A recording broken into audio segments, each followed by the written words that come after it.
A psicanálise, ela é o que eu chamo de uma disciplina pragmática.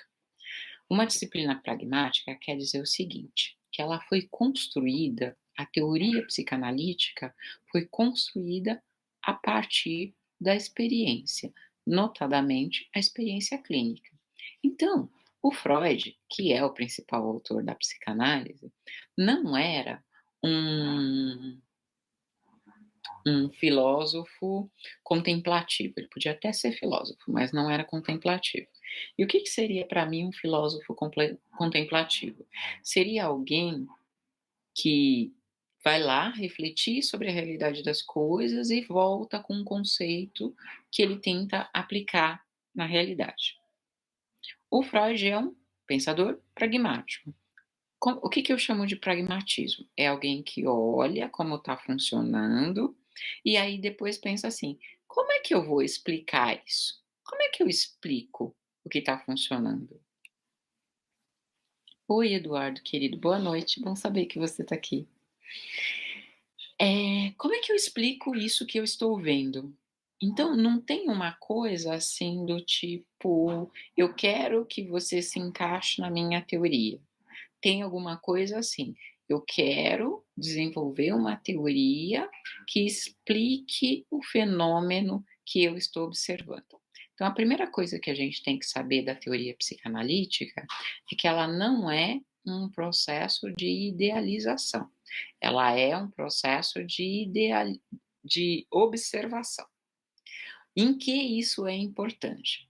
Às vezes as pessoas começam a ler Freud e os outros autores da psicanálise e ficam bravas, dizendo assim: não, mas o ser humano não é assim.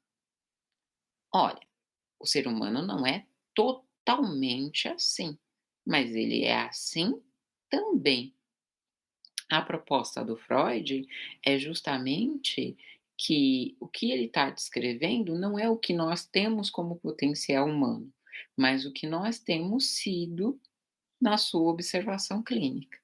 Não tem a ver com tudo de lindo que os seres humanos podem fazer. Tem a ver com tudo de lindo ou não tão lindo assim que os seres humanos têm feito. Então, a primeira coisa sobre a teoria psicanalítica é que ela é uma teoria baseada na observação da realidade. Ela não é uma teoria que quer que a realidade se encaixe nos seus preceitos. Ela vai lá, olha a realidade e pensa: como eu faço para desenvolver um conceito disso?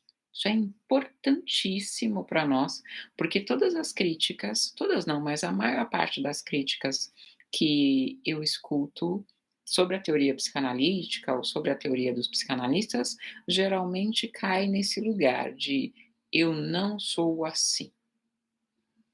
Essas negações, enfim, a gente já sabe onde elas vão dar, mas a noção é não ideal. Não tem a ver com o que você pode ser. Não tem a ver com o que você sonha ser. Tem a ver com o que você está fazendo. Aqui em casa, a gente não tem filhos ainda, a gente se casou há pouco tempo, a gente não tem filhos. E muitas vezes a gente para observar os filhos dos outros, né, quem está planejando ter filhos sempre fica olhando para os filhos dos outros, e a gente fica pensando assim: "Será que nós vamos ser desses pais que dão um tablet para a criança?". E quando a gente um dia ficou meio escandalizado com o comportamento de uns pais num restaurante, a gente saiu de lá se perguntando: "Será que a gente vai ser assim? Será que a gente vai fazer isso?". E isso me fez parar para pensar sobre o que eu fazia no cotidiano.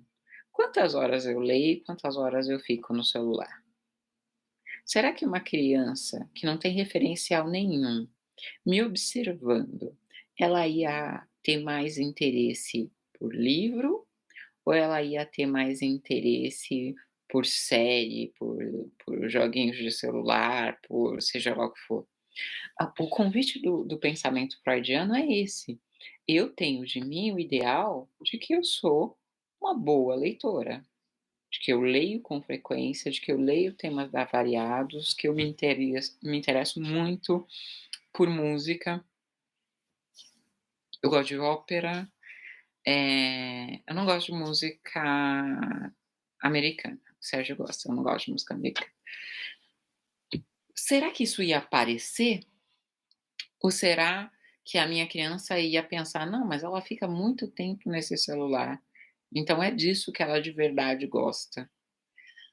É isso o convite. Tem o que eu tenho como ideal e tem aquilo que eu faço no cotidiano.